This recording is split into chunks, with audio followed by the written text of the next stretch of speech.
Syukur tidak mungkin akan terjadi kecuali untuk orang yang kenal dan tahu kedudukan nikmat. Awas.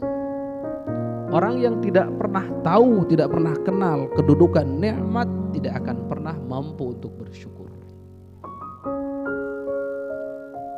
Jadi harus tahu nikmat itu memiliki kedudukan yang agung. Kita harus mengagungkan terlebih dahulu yang namanya nikmat dari Allah. Nah, nikmat dulu, kemudian nikmat asalnya pasti dari Allah. Wa ma bikum min ni'matin faminallah. Setelah itu muncul maka mampu dia akan bersyukur. Kalau segala sesuatunya masih karena aku nggak bakal bisa bersyukur. Dapat kerjaan, kemudian dapat gaji, ini kan karena kerja kerasku, nggak mungkin akan bersyukur. Orang yang tidak mungkin bersyukur tidak mungkin juga akan bisa sabar, nggak mungkin.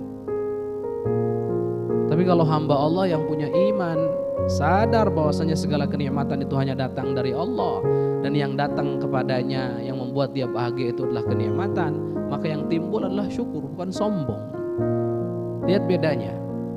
Orang yang tidak punya iman atau punya asal iman tapi tidak sempurna imannya, kalau dapat sesuatu yang membuatnya bahagia, nikmat, itu bukan syukur malah sombong adanya. Ini bedanya.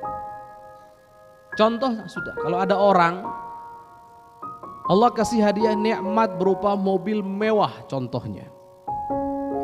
Orang beriman akan sadar, ya Rabb, ini bukan dariku, bukan atas usahaku ya Rabb, ini adalah murni semata-mata pemberian nikmat darimu. Sehingga yang muncul adalah syukur dan gak sempat mau sombong sama orang lain itu, karena dia gak ngerasa itu dari dia. Dia sadar, ya'rifu qadran ni'mah, sadar akan kedudukan nikmat yang Allah berikan kepadanya. Bahwasanya nikmat itu hanya datang dari Allah.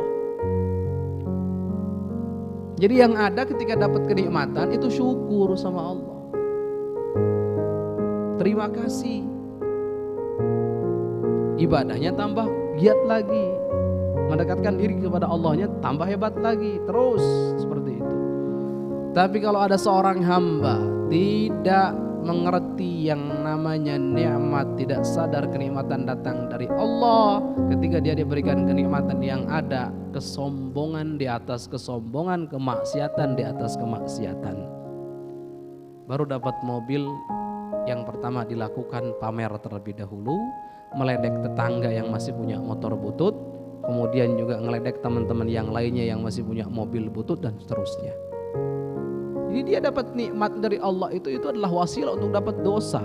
Ini bedanya. Sedangkan mukmin, orang yang beriman, iman yang sempurna tadi itu sadar bahwasanya kenikmatan dari Allah. Tidak ada kenikmatan kecuali datang dari Allah. Apapun usaha yang kita lakukan, kalau Allah tidak berkehendak, tidak mungkin akan terjadi, menghasilkan dan sebagainya, nggak mungkin. Yang ada bahasa kitanya ngeluh sudah ada, alhamdulillah ya Allah, saya dikasih seperti ini ya Allah. Nah, itu yang ada. Ini syukur. Nah, ketika syukur itu nikmatnya adalah kenikmatan, jelas. Syukurnya pahala, jadi dapat dua kebaikan. Dapat dua kebaikan. Sesuatu yang menjadikan dia bahagia itu kenikmatan dari Allah dan dia sadar itu nikmat dari Allah. Kemudian dia bersyukur kepada Allah, itu adalah pahala. Jadi ini dapat dua, kebaikan dunia, kebaikan akhirat. Lihat, dalam hal mendapatkan kebahagiaan, orang yang beriman, iman yang sempurna akan mendapatkan dua kebahagiaan, dua kebaikan. Kebaikan di dunia dan kebaikan di akhirat berupa pahala. Ini indahnya orang beriman.